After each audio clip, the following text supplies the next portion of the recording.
This is Batman Year 2 by Mike W. Barr, Alan Davis, and Todd McFarlane, published by DC Comics. And this is the DC Multiverse McFarlane Collector Edition Batman Year 2 action figure by McFarlane Toys, based on the comic. Is the figure any good? Is the comic even worth reading? Well, stay tuned, folks, and I will let you know in this, the very first episode of From Page to Plastic. What's up, everybody, and welcome back to the Dave Cave. Dave here, and today I am doing something a little bit different for a Dave Cave Dave video. I'm starting a new series here, guys, called From Page to Plastic, something I've been thinking about doing for a while. Now, if you've watched any of my videos, you know that I love to focus on the source material that an action figure is based on, and today's example is Batman Year 2. Now, today I'm taking a look at the 30th anniversary deluxe edition of Batman Year 2. Let me know in the comments below if you like what I'm doing. Why don't you drop me a recommendation for a comic book that you want me to do a deep dive into in the future? Maybe it's a toy that you've got in your collection and you don't really have the backstory on it, and I'll see if I've got something in my extensive graphic novel collection here that I can do a deep dive into to give you some more context on your action figure purchase. While you're in the comments, guys, give the video a like and subscribe to the channel if you haven't already. And why don't you check out my sponsor, CultureShockCollectables.com. Culture Shock Collectables are one of the finest purveyors of pop culture paraphernalia in Australia. Stay tuned until the end of the video and I'll give you a discount code for your next purchase there at Culture Shock. Now, with all that said and done, guys, let's get into the graphic novel. Let's do this. Okie dokie, guys, so here we have Batman Year 2, the 30th anniversary deluxe edition. I love my DC deluxe editions. They're oversized, they're bigger than your normal comic book size, bigger than your normal trade paperback or your regular hardcover volume. They're the same size as omnibus printings. So, you know, if you can't find something in absolute, but you can get it in deluxe, it is, I think, the second best format that DC does. I think absolutes are definitely the best. They're my number one favorite way to read a comic book, but I think the deluxe is a close second to that. So yeah, really glad that I have this. This particular hardcover was released in 2017, and Batman Year 2, the single issues, were released in 1987, in the same year as the seminal, as the epic Batman Year 1. So let's have a look at this cool dust jacket here. Nice artwork over there by Todd McFarlane, who penciled 3 of the 4 issues here. Mike W. Barr is the writer. Alan Davis penciled the first issue, but then there was some conflict that made him leave the book, and so McFarlane was kind of called in as a hired gun. And so Batman Year 2 is probably the most notable DC work that Todd McFarlane penciled, and yeah, one of the few. I don't think he did all that much for DC. He did some other stuff, but yeah, not a whole lot. So I don't actually know if that's Alan Davis artwork or Todd McFarlane. I'm usually pretty good at telling, but I think it might be Alan Davis. If I'm wrong, let me know in the comments. And there we've got Alan Davis doing the oh yeah, it is Alan Davis, there you go, because it's a wraparound piece there.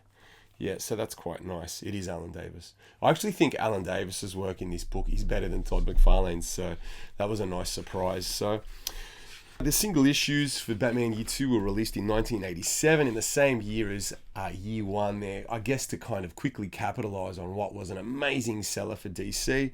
But look, I think that they were trying to kind of emulate the success of Batman Year 1, but who would have thought that all it took to emulate the success of something as epic as Year 1, it was just copy the naming convention and +1. So yeah, calling this Year 2 and yeah, chucking something together haphazardly, sadly, is not a recipe for success.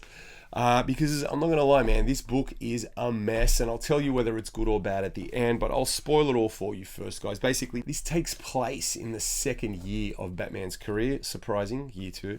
As you can see there, yeah, Batman holding a gun. I wonder how that happens.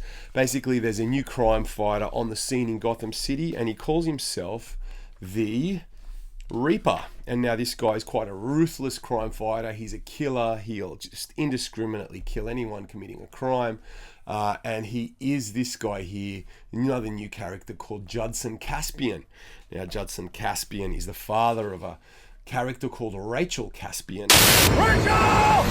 Rachel is the love interest in this book. She's about to go into a life of a nun, and so she's about to kind of take her vows before Leslie Tompkins introduces her to Bruce Wayne, and they commence a romance here. And so Bruce starts to question whether or not he should continue being Batman when he's got someone that he loves in Rachel, and so he kind of throws around the idea of giving it all up to be with Rachel. Does that ring any bells, guys? Rachel! Can you think of any other Batman stories or movies that take place early in Batman's career where Batman is questioning giving it all up for a woman? Rachel! Yep, you're right, you guessed it. It's Mask of the Phantasm. Your angel of death awaits. You ain't the Bat! The only comparison with The Dark Knight is that the girl's name is Rachel, but this does share a lot of similarities with the Mask of the Phantasm, and the Phantasm is, the animated movie's version of the Reaper, in that they're going around Gotham and killing crime lords. So Batman takes on the Reaper towards the end of issue 1, and the Reaper wipes the floor with him, nearly kills him, slices him up, and basically leaves him for dead. He very narrowly escapes and makes his way home, and poor Alfred has to bloody piece poor old Batman together again. And so Batman's first thought upon waking up is not, well, I've just got to get good here. No, he goes straight to the place where he hid the gun that killed his parents, and he's like, no, I've got to use a gun now. This specific gun. I've got to use the gun that killed my parents to fight crime. So that is kind of step one into what the hell is going on here territory. So in issue 2, the story continues, and Batman gets the bright idea. This is actually where Todd McFarlane takes over the book, and you can see, pencils are fantastic, but I really do like the pencils in that first issue. I think Todd's pencils are a little inconsistent across his 3 issues. So Batman gets the bright idea to start taking on all of the mob bosses to try and draw out the Reaper so that he can, fight him with a gun. And so the mob bosses agree to, go in a partnership with Batman.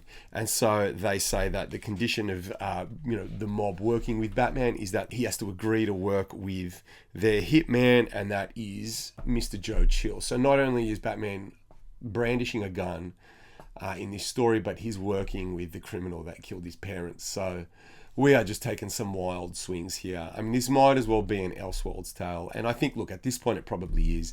I don't think that this is still canon by any means, but let's keep going. There's that epic double panel there, which was the basis for I think it was a gold label DC Multiverse figure that Todd put out, a big plastic cape boxed edition, really cool figure. And so based on Todd's art there, so you could just turn that cape red and you'd think it was out of a Spawn comic. So Batman continues his war against the mob bosses with Joe Chill, and meanwhile he's maintaining this relationship with Rachel Caspian, and there's a subplot where Commissioner Gordon has decided that Batman's kind of changed, he's gone off the deep end, and so they find themselves on opposite ends of their war on crime. And so Commissioner Gordon has basically got all of the cops in Gotham to shoot indiscriminately at Batman when they see him. So the story continues. Basically we go into the final issue, and as you can see, the Reaper is still up to his old tricks there, brutally murdering people. And so in a kind of big operation where Batman and Joe Chill try to take down the Reaper, lure the Reaper out and take him down, the cops also intervene. It turns into a big cluster type situation, and then Batman kind of brings Joe Chill out into the open, reveals his identity to him, tells him, you're basically Batman's daddy, you started this, and then he puts the gun to Joe Chill's forehead, and threatens to pull the trigger, and then bang, the Reaper appears, kills Joe Chill, and then they have their big showdown. The Reaper falls off a building, Judson Caspian dies, and Rachel takes this as a sign that she needs to give up her life with Bruce and then go back to her original plan of becoming a nun. So yeah, like a really just not a great story there, guys. I mean, it's interesting to explore some of those elements, but really altogether it doesn't really work. When I read this and I realized that there was another story in here called Full Circle that brings back Alan Davis on the pencils, and it is Mike W. Barr's and Alan Davis's kind of capstone onto this story, I thought, well, here we go. Rachel's going to come back and it's going to more closely mirror the story of Mask of the Phantasm. And I thought, well, that's great, because I really love Mask of the Phantasm. I thought, let's see this nun come back as the Reaper. And so, no, they didn't take this opportunity to make Rachel the Reaper. They've actually gone to the effort of introducing a brand new character called Joey Chill, which is the son of Joe Chill that got killed in Batman Year 2. So absolutely ridiculous. She was right there, but I mean, this was 1991 when Full Circle came out. I mean, like, why don't you just make Rachel the bad guy? Like, it would have been more of a surprise. And like, this wasn't even like treated as a surprise. It's just told to you early on in the piece. And so, Joey Chill goes on about how he grew up without a dad because Joe Chill was a scumbag. But later in life, he and his dad kind of rekindled their relationship, and they were starting to kind of get to a place of being father and son. And so Joey Chill goes out, finds his dad meeting with Batman, sees that Batman reveals his identity to Joe Chill, and then sees the gun being pointed to his head, and then sees the Reaper come in and kill his dad. And so Joey Chill decides that he's going to be the Reaper, and honestly, it's just nothing much happens here, guys. It's a story of fathers and sons, and the son paying for the sins of the father, and it's all very forgettable stuff. So do I recommend this book, guys? Honestly, I'm gonna say no, I don't. Like, out of morbid curiosity, I would say, yeah, check it out. I think the writing is kind of messy, it's quite lazy. I think it takes some really big swings with the character, with the mythos of Batman that have been kind of proven, I guess, since the release of this book, to be just inherently like against the character, like using a gun, like working with Joe Chill, stuff like that I think is just something that Batman would never do today. It just feels like the narrative was just kind of like structured around those two things, and they're not strong enough to support the entire 4 issues, so it just kind of feels off. I think maybe, those are plot points that in the last 30 years have been solidified as stuff that, Batman would never do, but maybe because the mythos wasn't as kind of concrete in the early 90s or late 80s when this was released, then I guess maybe that could explain why, the decision around the gun was made. I think the artwork is fantastic. I think Alan Davis's artwork is excellent, and Todd McFarlane does a fantastic job as the hired gun on issues 2 to 4 of the main story, and I think that really is the selling point for this book. So if you're more into your comic book art than you are your story, then I would say that might be a good reason to check this book out. On top of that, if you've got DC Universe Infinite, then by all means go look it up and check it out. If you have, some level of curiosity, or even some morbid curiosity for a Batman story that ain't so good, sure, go check it out, but I wouldn't recommend going out and spending a hell of a lot of money on this. Anyway, that's enough about the book. Let's go check out the toy.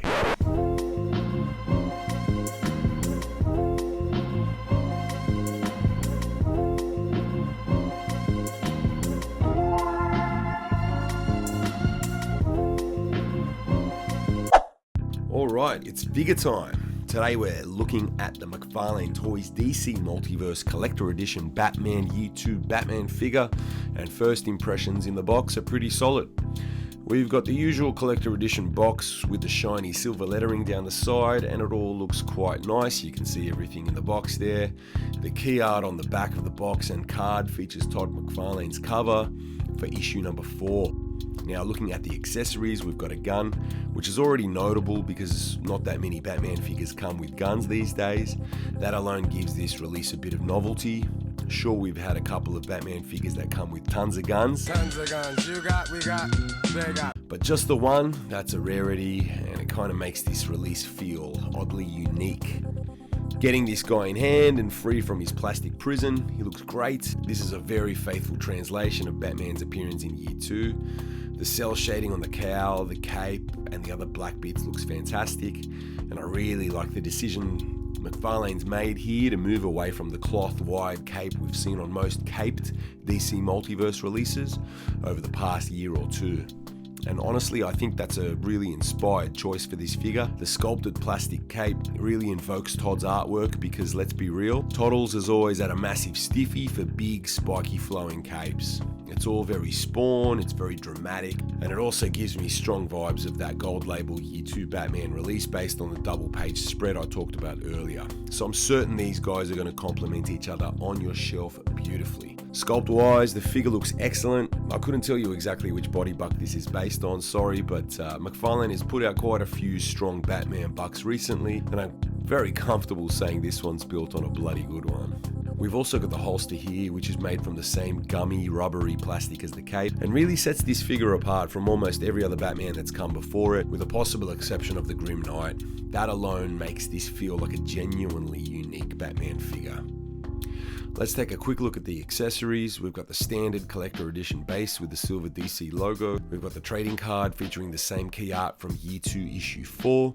We also get 2 sets of hands, and I'll come back to that later because I've got some thoughts about the hand selection here. And of course, we've got the sickle and the pistol. Now for some artic. This guy poses up nicely, and you can get him pretty close to the pose from the key art, but not quite exact. And I'll maintain my long-standing gripe with the DC Multiverse line, going all the way back to my very first McFarlane review, that these figures are missing a few key points of articulation that companies like Hasbro include as a standard. Things like thigh cut and a proper functional ab crunch. If we had both of those here, I think you'd be able to fully replicate the cover pose and honestly get a lot more expressiveness out of the figure overall. Before we jump into comparisons, I need to circle back to the hand selection because this is where things really stumble. Out of the box, we get 1 fist, 1 gripping hand, and 2 half-open hands. And here's the problem. Those half-open hands don't actually hold any of the accessories. You can sort of rest the sickle in one of the half-open hands, but a stiff breeze will knock it straight out, and that just kind of sucks. So if you want your Year 2 Batman holding the sickle and the pistol at the same time, just like he is on the freaking cover, you're bang out of luck, my friends. So yeah, this is a really poor choice of hands, and in fact the hand choice shows a distinct lack of thought, and it genuinely knocks the prestige of this collector edition release down a couple of notches for me. Not to mention the lack of a thumbs up, which is exactly what you should do on this video right now. Alright, let's do some quick comparisons before we wrap this up.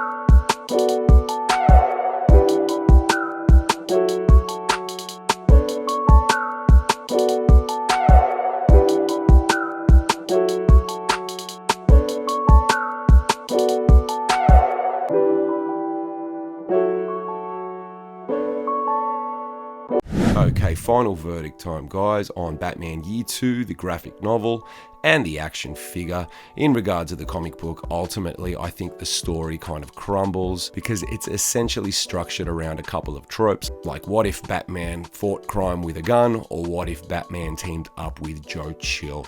There are some merits to the story. The art is fantastic once again, cannot fault the book on the art, and it also is quite interesting to see what is essentially the inspiration for the Phantasm from the animated film Batman Mask of the Phantasm. So once again, borrow it from a mate, borrow it from the library, read it on one of the comic streaming apps. Don't go out and spend a lot of money, but that's just my recommendation.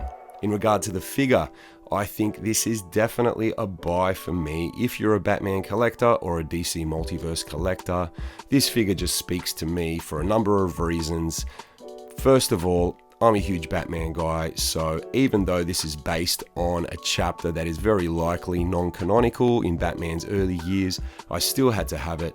I'm a big fan of deep cut figures, anything that isn't the main thing in a movie, the main character. For example, I love collecting Star Wars Galaxy's Edge merchandise because that's essentially an entire line of merch that is based on deep cuts from the Star Wars universe. Stuff like Han Solo's dice or Grand Admiral Thrawn's Imperial insignia. Stuff like that I think is really, really cool to own and great to display here in the Dave Cave. So yes, definitely a big fan of stuff like this. A little snapshot in time, a little memento from a weird little story way back in Batman's early years. So there you have it, folks. We've finally come to the very end of the first episode of From Page to Plastic.